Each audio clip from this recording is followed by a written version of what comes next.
My name is Irene, and I'm a former police officer in the town of Lenoresfield.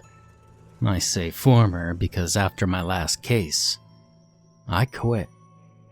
The town of Lenoresfield has several cul-de-sacs, with the most notably being Honeyburrow Drive. Most of the houses on the cul-de-sac are normal suburban houses. But what makes this cul-de-sac notable is the infamous Feind house. It is a simple one-story house with an attic crawl space. The house was built in the 1920s and was abandoned in 1962 after the house's last owner, Mr. Feind, died. Legally, the bank could sell the property as Feind had no named heir. However, it was impossible to sell.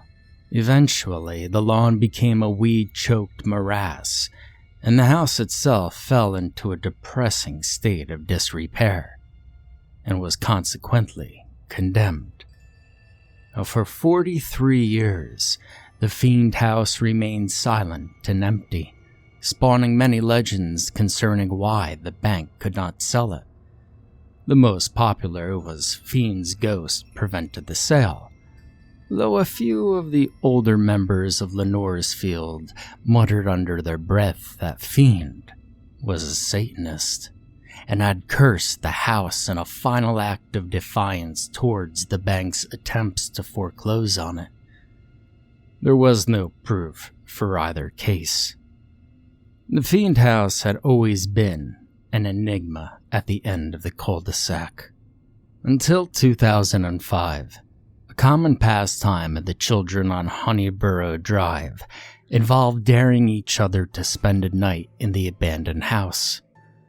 Most children could not make it past the first hour of daylight. The exception to the rule was Timothy Goldberg's daughter, Marissa. Marissa's bravery was the stuff of legends among the local kids. She climbed the Grand Oak in the mall of the same name, despite the numerous warnings by the security guards that they would have to arrest her. She had visited on several occasions Howard Phillips' patient in the psych ward, a woman more commonly referred to as the Spider Queen, who believed herself to be the avatar of a goddess of spiders, and even visited the abandoned mask shop Oz Immortal, which was said to have closed down shortly after the owner was found dead in his old shop. Although the Goldbergs were relatively new to Lenoresfield, the Feind house had attracted Marissa's interest from the start. She asked around the local neighborhood and heard all of the urban legends. The idea to investigate the house festered the longer it remained at the edge of her sight, and every adventure she had before that was the practice that would build up to one of her legendary exploits, the Feind house. She had heard all the urban legends about the Feind house. Her favorite was that the old man was a ghost who roamed the desolate house. Marissa would bring along a camera during her escapade into the house. We determined she was doing this for two reasons. The first being she wanted undeniable proof that she spent the entire night there, and that if there were any ghosts, she would be able to capture them on the camera like Taps did. It was also a secret hope of hers that her tape would bring the ghost hunters to her town to investigate the house. She gathered her camera up and some spare batteries just in case. She then began to head to a tree in the lawn of the Feind house, where she would meet with her friends, James Polsky and the twins, William and Donna Phillips. The tree was colloquially called the appointed place by the children. The appointed place was a legend on its own. It was a bent and crooked tree just outside of the yard of the house. Every person to ever go into the house met the people who dared them to go into the house at this particular tree. And over the years, a ritual had developed among the children. 3 people in black hoods would meet the person who was to go into the house at 3 p.m. beneath the tree. One would carry a crowbar, a flashlight, and some board and nails. James had borrowed a crowbar from his dad's garage. Will was the one who provided the flashlight, and Donna brought some snacks as well as some hammers and nails to replace the boards Marissa would take down herself. Marissa stood beneath that tree and dug the toe of her white sneakers into the dirt beneath the crooked boughs, waiting with some trepidation for the ritual to begin. The sun began to descend, and soon it was 3 p.m., the appointed hour.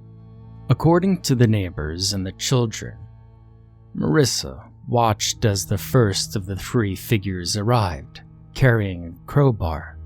She said nothing as James approached her. The children were following a ritual to a T, having been taught it by their older brothers and sisters.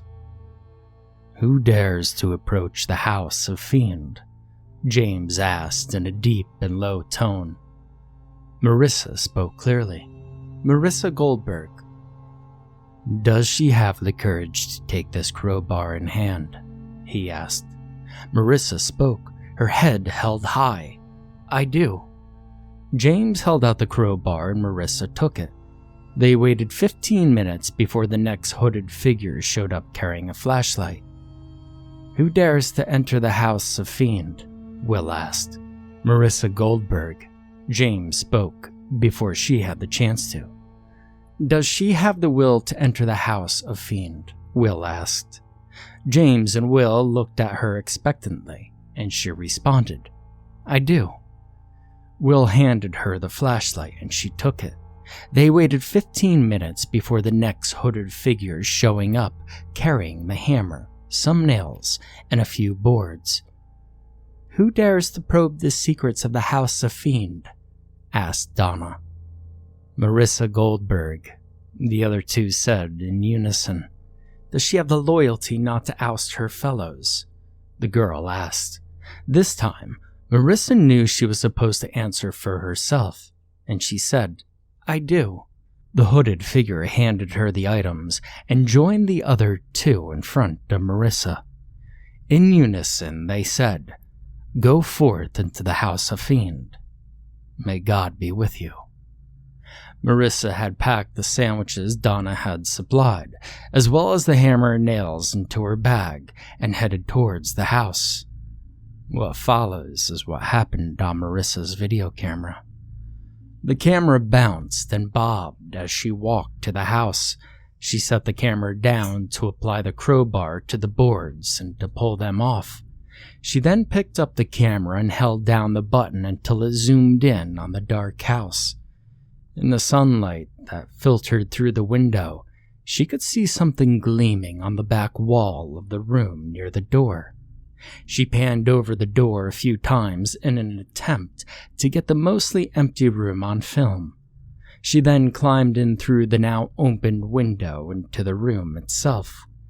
She panned across the room again, this time with the aid of her flashlight, and it was then we noticed she had made her entrance into a bedroom. She swung her camera back just as clouds passed over the sun, and we see the house grow visibly darker. She turned back again towards the back wall and approached it cautiously. Now, at first glance, nothing in this sequence seems amiss. It was only upon my 3rd or 4th playthrough of the video that I noticed what Marissa failed to. Outlined in the doorway of the room after she entered it, there was a tall and dark shape that slowly pulled out of sight beyond the doorway. Marissa approached the wall where something was gleaming in the room. The camera revealed that she had found the old man's porcelain doll collection. They stared at the camera with their unnerving and unwavering glass gaze. Marissa gave out a short laugh and shook her head. She turned to the doorway and noticed that the door was broken. and it was as though something had kicked it down. Potentially a previous explorer. She spoke to the camera. I don't really feel all too scared. I'm not entirely sure why others couldn't make it through the first hour of staying here. Maybe they were afraid one of the dolls would come up and stab them or something. She shrugged and whipped the camera back around so that it was looking where she was headed, the now empty doorframe. She stepped into the doorway and turned the camera. The camera showed us that on her right there was a hallway that continued around a corner, and on her left there was a large room. This was the living room, and she headed there first. She did not notice that the dust on the floor had large bare footprints that turned down the hallway, in the direction opposite of where she was going. The living room didn't have too much in it. It was a forgotten but smashed entertainment center and a moth-eaten couch. The flashlight also revealed that the couch had more than a few springs poking through the cushions. Her foot kicked something that clanked against one of the chunks of rock that had found its way into the house, likely through one of the broken windows. And the camera tilted down to reveal that she had kicked a local booze bottle popular in the 1980s, the Raven's Brew. She probably wondered who could have possibly been dumb enough to drink in a haunted house, particularly in the 80s. And then the camera and Marissa spun around at the sound of a creaking floorboard to reveal nothing but an overgrown rat. She gave out another laugh and mumbled something about not being afraid. She wandered towards the door and opened it briefly to investigate what was inside. There appeared to be a toilet and a sink. Marissa gagged at the stench and then let out a short cry of terror. Scrawled on the mirror above the sink, the camera revealed a crude rust-colored drawing. It looked like a man with his arms raised above his head, with his sides slashed open, revealing his ribs. She reeled back and closed the door loudly and turned back to the couch. She sat down on one of the less worn cushions and breathed heavily, her eyes wide with terror. Once her breathing calmed down, she spoke to the camera. I'm beginning to see why people don't last longer than an hour here. However, I'm determined to stay the whole night and win this stupid bet. She turned the camera around to reveal the hallway she came through, as well as the kitchen and dining areas. I'm going to investigate the dining room next. She rose from the couch and began walking towards the door on the west wall. Marissa headed towards the next room. She could already see that it was a dining room with the broken wooden chair and the collapsed end of a large wooden table. She entered and panned her camera slowly around the room and revealed that the dining room was also connected to the kitchen. She also saw what she must have assumed to have been a pile of molded old rags in the corner of the kitchen. Now she paused here for a moment, panning the camera back and forth as though she couldn't decide whether or not to investigate the rags or the rest of the dining room first. Eventually, she made up her mind and began to walk around all 6 feet of the crumbled table. I think that it's sad that the old man has only been dead for 40 years, and already people are breaking his things. It's almost as though they don't respect him. No wonder why he haunts this house. The hypocrisy of her statement was lost on her. When she completed her circuit of the dining table, she saw nothing that interested her further in the dining room and headed to the kitchen.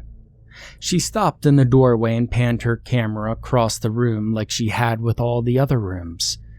We see once more the pile of molded rags on the floor, as well as the legion of flies that swarmed over them. Her curiosity finally got the better of her, and she approached the pile of molded rags. Once she arrived there, she knelt down next to them, only to give out a large shriek of disgust. What she thought were rags were actually discarded furs of various squirrels and rats. She gagged and almost threw up, but managed to choke it back. Oh my god, that is so disgusting. They look like they've been completely skinned. That's odd, but definitely not worth leaving over. I bet that Will or Donna had something to do with this. Their dad is a taxidermist, and they were the ones trying to tell me that I wouldn't last more than an hour. I'll prove them wrong. I'm going to sleep in this house. Just as soon as I find a good place to take a nap. She panned the camera again away from the skinned corpses and of the small rodents. The idea for the nap was likely to help her pass the time. She left the kitchen and started back down the hallway she entered. She still did not notice the footprints on the floor, and nor would she ever, for her footprints all but obliterated them as she walked down the hall and into the doll room. She swung her flashlight around a bit, looking at the walls. This room looks so creepy, especially with all those dolls. The wallpaper is peeling away from the wall, and there's this weird black stuff behind it. I saw this once in my old house. I think it's mildew. She came to the end of the hallway and turned down it. On her left, the footprints led to an open door with stairs that led down to the basement. The door at the front of the stairs was closed. She walked on past the basement stairs, toward the one at the end of the new hallway. She opened the door to find a bedroom. It wasn't the best of conditions, but she decided that it would do. She set the camera down on the nightstand facing the doorway and the bed. I'm going to leave the camera on just in case something happens while I'm asleep. She lays down on the musty old bed, and she soon fell asleep. And for the first few hours, nothing happened beyond the cry of a raven outside her window and a ruffle of its feathers. An hour after sundown, the door slowly creaked open into the darkest hallway. It was too dark to make anything out except for a large shadow that stood in the doorway for a few good minutes before slowly turning away and leaving. It appeared to have nodded to itself. Marissa awoke 2 hours after sundown and was surprised to see a rather large raven looking at her through the cracks in the window opposite the doorway. She picked up her camera, and for a moment, it looked like she was going to review the tape, but instead appeared to change her mind, and she set out to explore more of the house, likely deciding to wait and see at the end of the night if she had caught anything. She did turn off the video for a few seconds to change the batteries in her video camera. When the camera flicked back on, it was her looking into it. Alright, I'm gonna head down to the basement to check it out. I saw some stairs earlier going down there. She smiled and turned the camera around and exited the door. She went back down the hallway only to stop, dead in her tracks. The door down to the basement was now opened, and Marissa could audibly be heard swallowing as she steeled herself for her descent into that eerie basement. It was darker than the rest of the house, and when Marissa entered it, her flashlight cut a pitiful beam of light through the darkness. She stepped off of the last step of the staircase, and she heard something crunch beneath her foot. She froze and lowered the camera flashlight to reveal what she had stepped on. She let out a cry of utter terror at what she found. Scattered across the basement floor like a macabre carpet were thousands of tiny bones from various small animals. She then lifted her foot to discover that she had stepped on a bird's skull. Keep yourself together, Marissa. The camera shook unsteadily in her hand. In the dark, off to her left, the young girl heard the sounds of more bones snapping. She swung her camera and flashlight over just in time to see a tall, malnourished man with yellow teeth and clouded blue eyes bearing down upon her, long, broken and blackened fingernails reaching for her throat. The girl dropped her camera and flashlight in terror. The flashlight rolled and then shined on a grim-looking altar soaked in blood, adorned by 2 crimson deer skulls on either side. Marissa kicked and screamed, but was overpowered easily by the madman. With a sharp blow to the back of her head, Marissa fell limp in the man's arms. He slowly lifted the unconscious girl to the grotesque altar and set her down. He reached into the bones beneath and procured a sharpened bone in his left hand. He raised his arm high above his head and began to chant in a strange and unearthly tongue, one that sent chills down the spine and made flesh crawl. The man's chanting grew louder and louder, and he plunged the knife into the breast of the young girl, piercing her heart. From the altar, a strange red glow began to fill the room, and the man raised both of his arms above his head. The light grew in intensity, and the man's entire body began to convulse and twitch silently. The blood trailed down the man's arm to cover his shoulder, and from where the camera was angled, it appears as though he were bleeding from his left ribs. He tossed his head back almost as though he were laughing. With an audible cackle, the madman snapped his neck forward and continued to utter that strange language of his.